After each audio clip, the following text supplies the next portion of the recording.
how's it going? It's your host Shafat Oliver coming to you on the 19th of May. So today I want to discuss the PCR test, and this is crucial to learn about because it's this test that has been the basis for all the statistics based on which we were told that we must submit to restriction after restriction. So if the test is not accurate, and especially if it's a complete load of baloney, which can be found out as soon as you look into it, well then all of the statistics are meaningless. There's a lot of talk about how the statistics are now showing that the coronavirus is no more deadly than the yearly flu. And this is a good point to make to people who are normies, who believe in statistics about the yearly flu.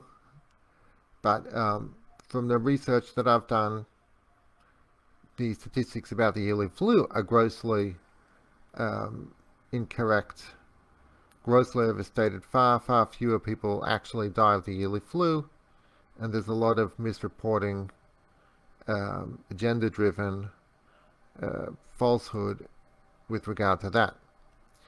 So the main relevance of the discussion of the lethality of the yearly flu is really the simple point that, well, you don't make a big deal and impose restrictions, and it's never been done before for the flu.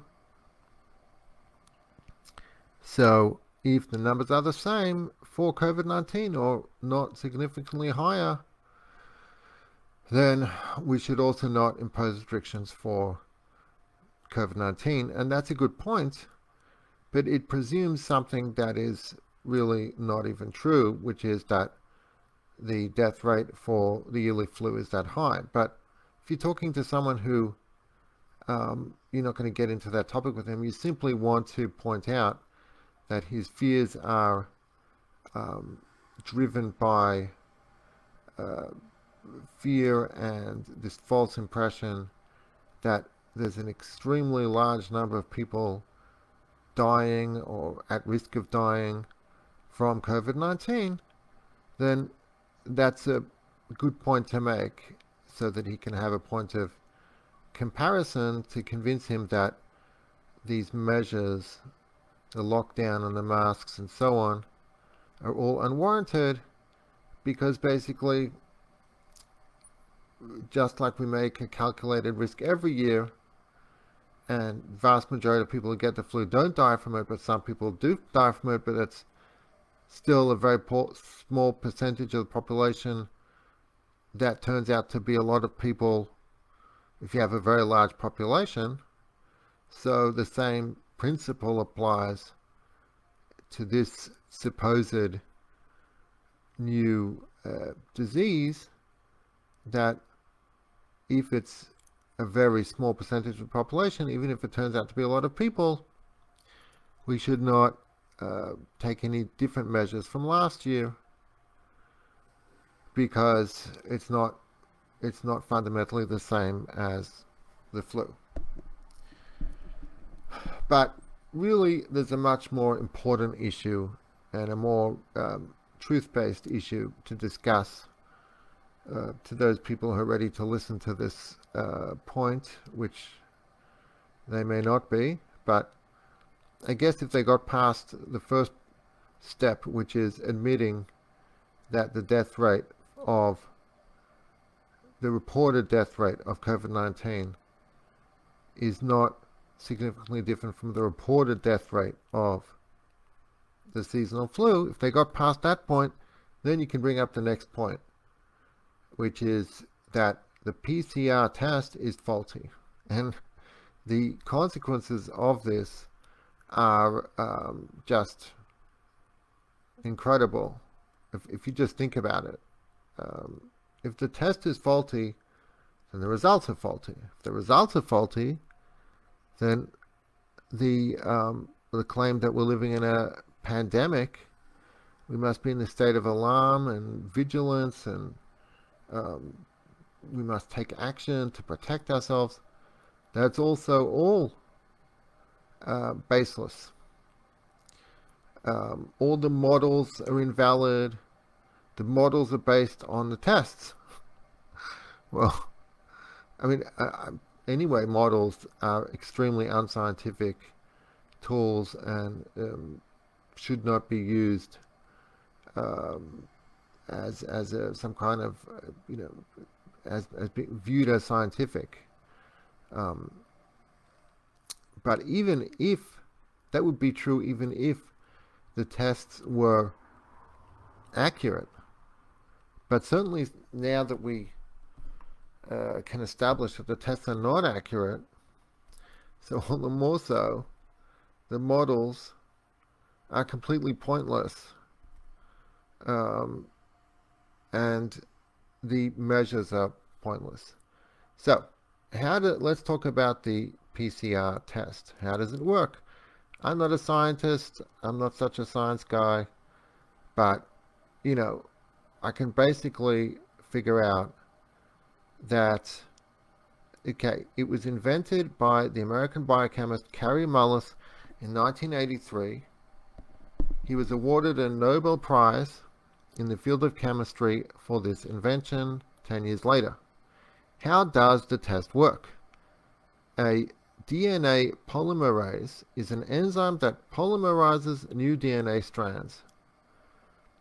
It creates molecular reactions through cycles of heating and cooling, causing temperature-dependent reactions, thus amplifying a specific region of DNA strands. So it takes one part of your DNA and it multiplies it, it increases it, it emphasizes it many times over. At every cycle of DNA is doubled, and after 30 cycles, right, of being replicated over and over, a single copy of DNA can be increased to 1 billion copies. So that's fantastic, but the accuracy of this test is inadequate because it is a non-specific test. It has sensitivity to contamination, and the results can be determined by the amount of cycles done, leading to outcome-based deceptive figures. So the results will depend on the number of repetitions of this DNA that the test seizes upon. In fact, just the smallest amount of faulty amplification can lead to misleading or ambiguous results. And if you run cycles enough times, you can get anyone to test positive. That is the way they are pushing this false narrative. And this is crucial. The inventor of the test, Kary Mullis, Karymullis, stated that we cannot prove infectious diseases or diagnosis of an infectious disease from this test, and that it was a surrogate test only. He stated that the test can detect genetic sequences of viruses, but not viruses themselves. So Mullis rejected the test that he himself devised as a diagnostic test, as a way of determining whether a person is sick with a infectious virus. Okay, and this antibody test returns 80% false positives, and those who do have a true positive are immune by definition, according to vaccine logic of immunization. So if you have it within you, therefore you are immune to it, immune to getting the disease. The amount of cycles should be the number of cycles sways the results. It tests for genetic sequences rather than actual viruses. The test cannot indicate whether the virus is causing the symptoms, right? just because you have symptoms and you have a virus, that does not prove that the virus is causing the symptoms. That's an assumption. This is the idea of Koch's postulates, Koch's postulates, which is that a test by which you prove scientifically that the cause of symptoms is the specific virus that's found in the body.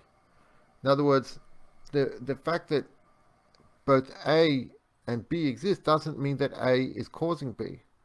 The existence of the symptoms and the existence of the virus does not prove that the virus is causing the symptoms, because there could be something else that is causing the symptoms, and because in reality we all have within our bodies vast numbers of viruses. So the fact that you isolated one virus doesn't prove that that is the cause of this particular symptom. So the purpose of Koch's postulates is to establish that certain symptoms are caused by certain a particular virus, and that to my understanding from my research, that the test of proving that COVID-19 is really a real thing, meaning that the symptoms that it causes are caused by the supposed virus, that was never done with COVID-19. The supposed virus causing what it supposedly causes was all a result of much less scientific presumptions, without using the established hard method of proof known as Koch's postulates. There's also a strong on my YouTube channel I have a guy called Brian Baruch Ellison, who I was once privileged to meet in person, and he made a strong argument in his book that, not once, many times I met him and had conversations with him, and he made a strong argument that AIDS is not what people were told, because AIDS and HIV, which is supposed to cause AIDS, did not fulfill Koch's postulates. So, what are Koch's postulates? In 1890, the German physician and bacteriologist Robert Koch set out his celebrated criteria for judging whether a given bacteria is the cause of a given disease. His criteria brought some much-needed scientific clarity to what was then a very confused field. Well, it still is, but less so, we hope. So Koch's postulates are as follows. Number 1, the bacteria must be present in every case of the disease. Number 2, the bacteria must be isolated from the host with the disease and grown in pure culture. Number 3, the specific disease must be reproduced when a pure culture of the bacteria is inoculated into a healthy, susceptible host. Right? So you have to separate the disease from the person who has the disease and has the symptoms. You have to then inject it into someone else. That person has to then display the same symptoms, and then you have to be able to extract those bacteria from the second person.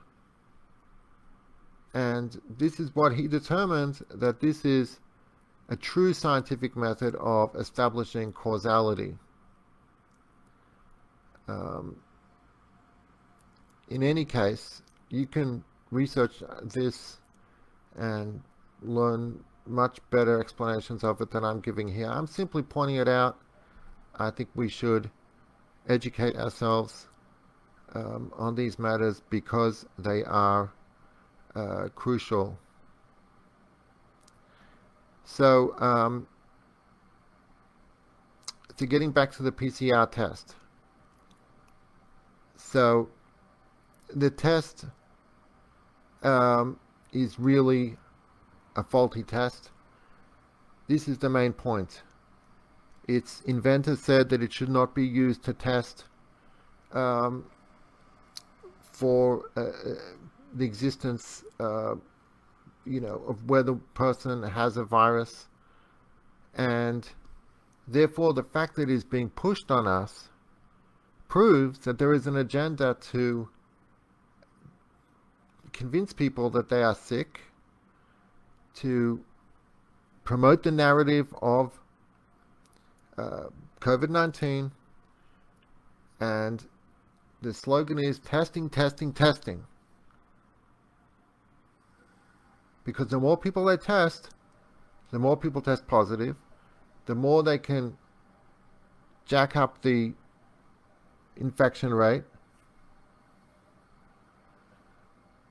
and the more they can convince people that there's this tremendous pandemic spreading further and further. And the issue now is the evil contact tracing agenda, which has just been released over the past week, 2 weeks, which is where the government is going to push for as many tests as possible. Once someone tests positive, then they will look back using apps or by interrogating the person as to who he came into contact with, and then go and isolate all those people and subject them to a test. And then if they test positive, then isolate them, and then isolate everyone with whom that person was in contact. And that isolation could include having that person separated from the home, having their children separated from them, and so on and so forth, which would all be evil, even if the tests were accurate. It involves entering people's house without a search warrant.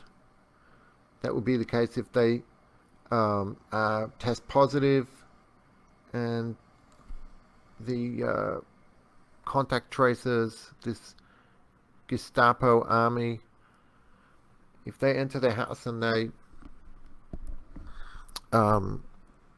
they find that this person who is now told they have to quarantine themselves doesn't have access to a separate bathroom from everyone else, meaning if there aren't two bathrooms and a direct access from the bathroom to the bedroom where that person will be, then the contact tracers are entitled to separate that person from the house and lock them up somewhere, or to separate the children from that person if there are children, and if they deem that that's necessary. So all of that would be really evil, and anyway unnecessary, considering that the disease is not more lethal than the yearly flu according to the official statistics, which are false anyway. But let's just go with that. According to the official statistics, there is no basis for this whole contact tracing agenda. But all the more so considering that the test itself is utterly faulty and it brings up a very high number of false positives. And of course they're false positives because the material that it searches for, which is coronavirus and not specifically COVID-19, that's a false, completely false. The tests do not test for COVID-19. There is no specific test for COVID-19. But what I understand they test for is coronavirus. Well, coronavirus exists within our bodies already in various forms. The common cold, or certain forms of the common cold, are a form of coronavirus. And so, therefore, they're imposing tyranny based on a big lie. Based on a lie that the average person is not equipped to um, handle, to be skeptical about. So, listen to the doctors who have been coming out about this, speaking out, protesting, and absolutely refuse the test. If some contact tracer comes to your house, do not take the test, and assert your right not to be subjected to any medical test. They may then insist that you quarantine. That appears to be the approach they will take, that if you don't agree to their test, they will declare that you must be assumed to have to be a carrier, and therefore you must submit to quarantine or else face criminal charges. Well, then so be it. Do not submit to this fake baloney test. And there has to be resistance to the contact tracing and in general to this whole narrative. The whole narrative is one big fat lie, all based on a phony test, because the population does not want to listen to the voices of the critics, the scientists, the doctors, the professors who are speaking out about the invalidity of this test. Once you've established that the test is not valid, then the whole story falls apart. And we need another explanation as to what in fact is going on. And from my research, the direction to look for that is two specific causes, which is the flu shot. There's a study showing that coronavirus is put into people's body through the flu shot. The flu shot contains coronavirus, and therefore, if we're not being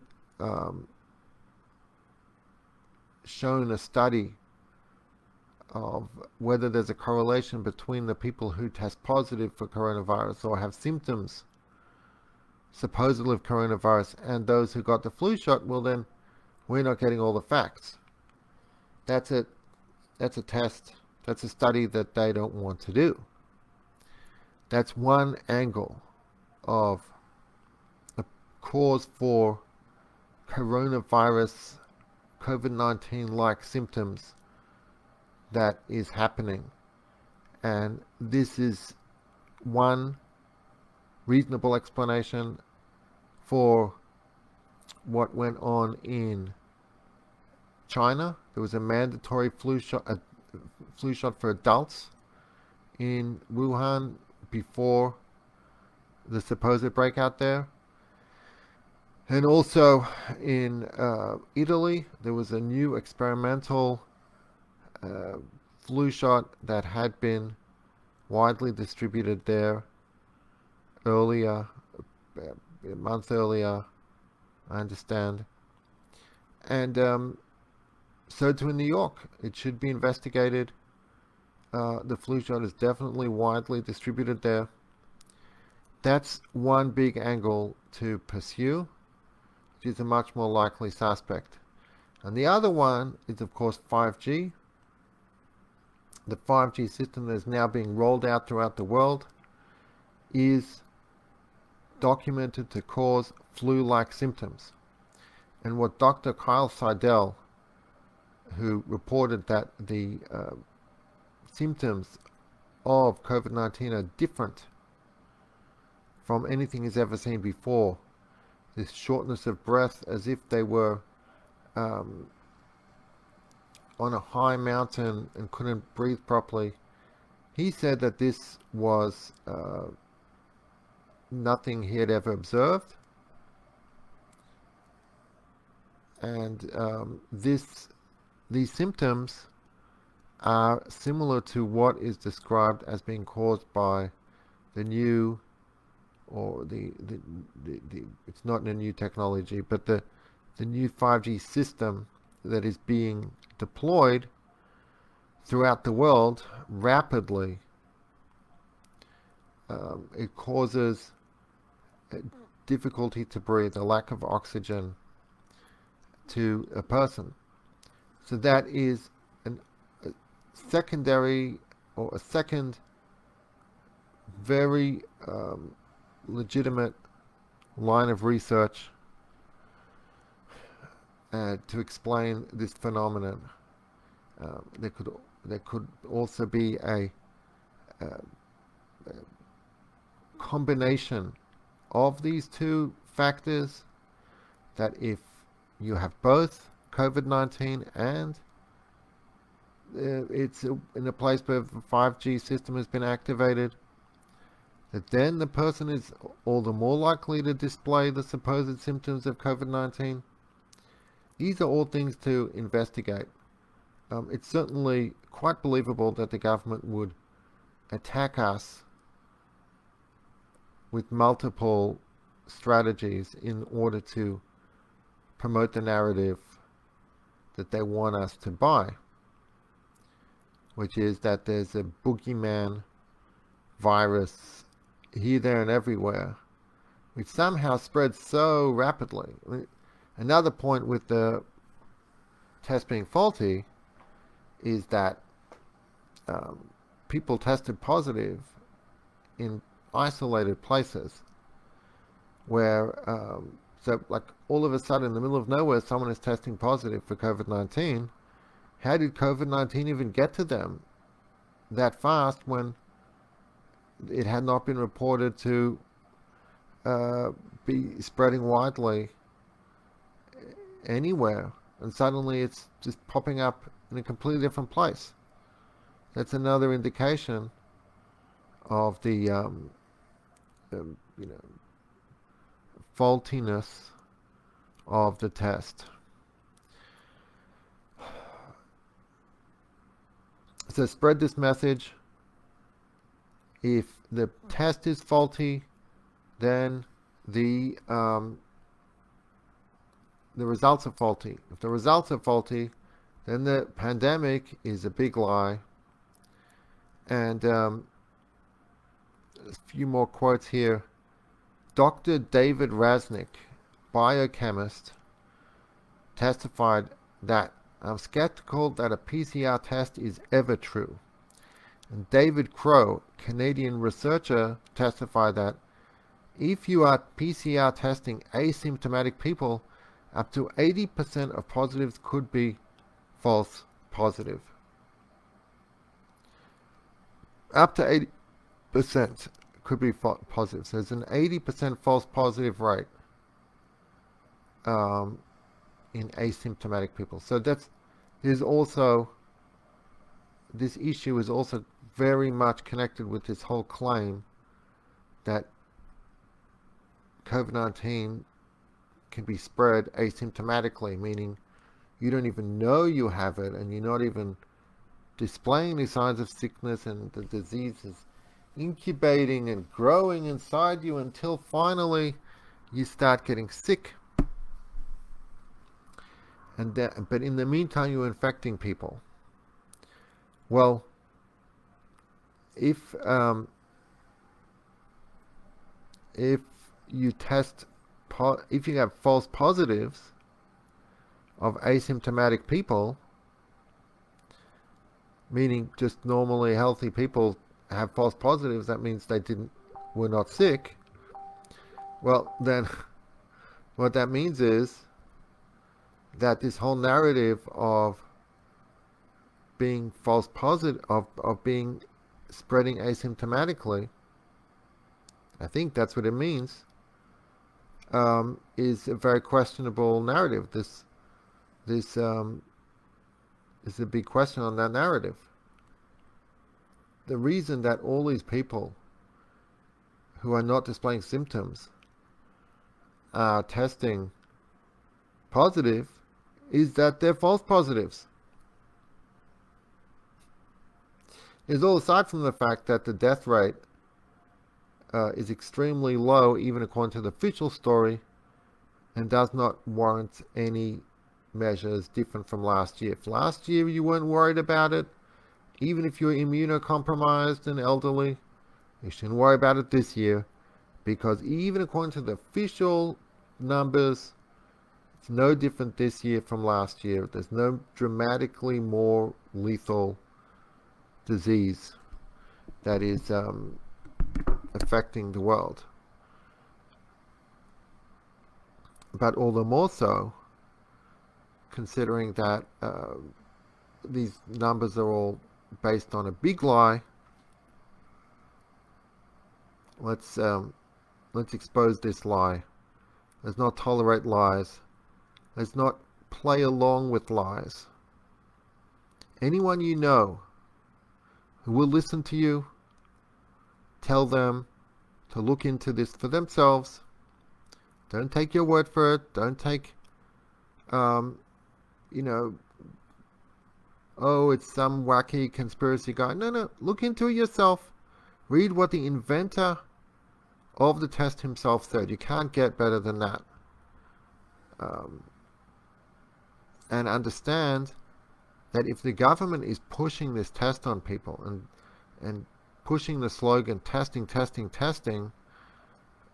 that this is the solution, and they should know very well that this test is faulty, well, that's yet another proof that there is a very sinister agenda going on over here that has nothing to do with promoting people's health and protecting people from harm. It's the exact opposite. This lie shows that the pandemic is a lie, that it's a planned event, that it's all about enslaving us, about robbing us of our rights and our freedoms, and bringing in the police state, New World Order, dictatorship that they're planning. God forbid it should happen. Spread the truth. People should not fall for this big hoax. God bless. Thanks for listening. Please like, share, and subscribe to my channel.